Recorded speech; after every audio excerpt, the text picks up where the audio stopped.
જય માતાજી મિત્રો, સ્વાગત છે તમારું આપણી ચેનલ જાણ્યા જેવી વાતોમાં.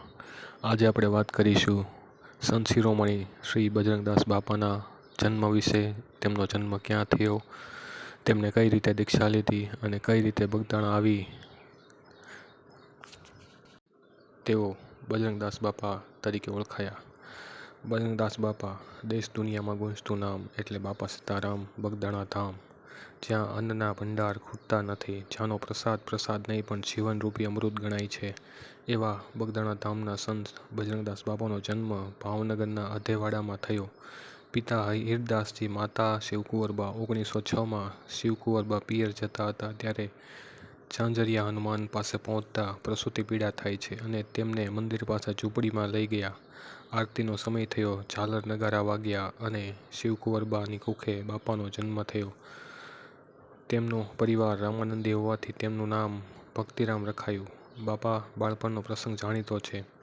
બાપા જ્યારે સૂતા ત્યારે તેમની પાસે નાગ પણ સૂતો હતો. પથારીમાં જાણે બંને એકબીજાને ઓળખતા હોય એમ. આ જોઈને માતા પિતાને થઈ ગયું, આ બાળક દેવનો અંશ છે. બાપાને 2 ધોરણ સુધી ભણેલા. 11 વર્ષના થયા તેમને ભક્તિ લાગી અને સાધુની જમાતમાં જોડાયા અને પોતાના ગુરુ સીતારામ બાપુને બનાવી દીક્ષા લીધી. સીતારામ બાપુએ બજરંગી અને રામ નામનો દીક્ષામાં મંત્ર આપ્યો. જાઓ, ભ્રમણ કરો અને સેવા કરો. બાપાના ગુરુ સીતારામ બાપુ હોવાથી તેમને બાપા સીતારામ અને બજરંગી નામ ગુરુએ જ આપેલ, તેથી બજરંગદાસ બાપા કહેવાયા. બાપા ફરતા અને લોકોને રામ નામ, હનુમાનજીના નામ લેવડાવતા.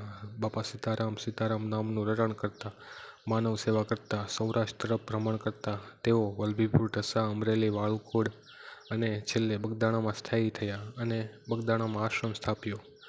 ત્યારે તેમની ઉંમર 41 વર્ષની હતી. બગદાણામાં ત્રિવેણી સંગમ છે: બગડાલમ ઋષિ, બગડેશ્વર મહાદેવ, બગડ નદી.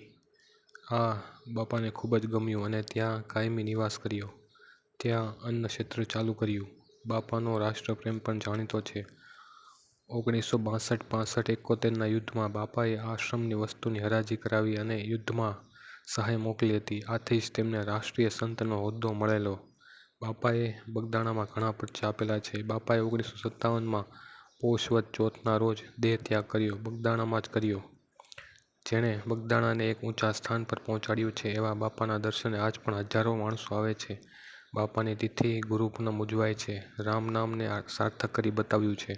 હજુ પણ બાપાના દર્શનથી લોકોના દુઃખ દૂર થાય છે. બાપાના ચમત્કાર હજુ પણ જાણીતા છે. બાપાના પ્રસાદથી રોગો દૂર થાય છે.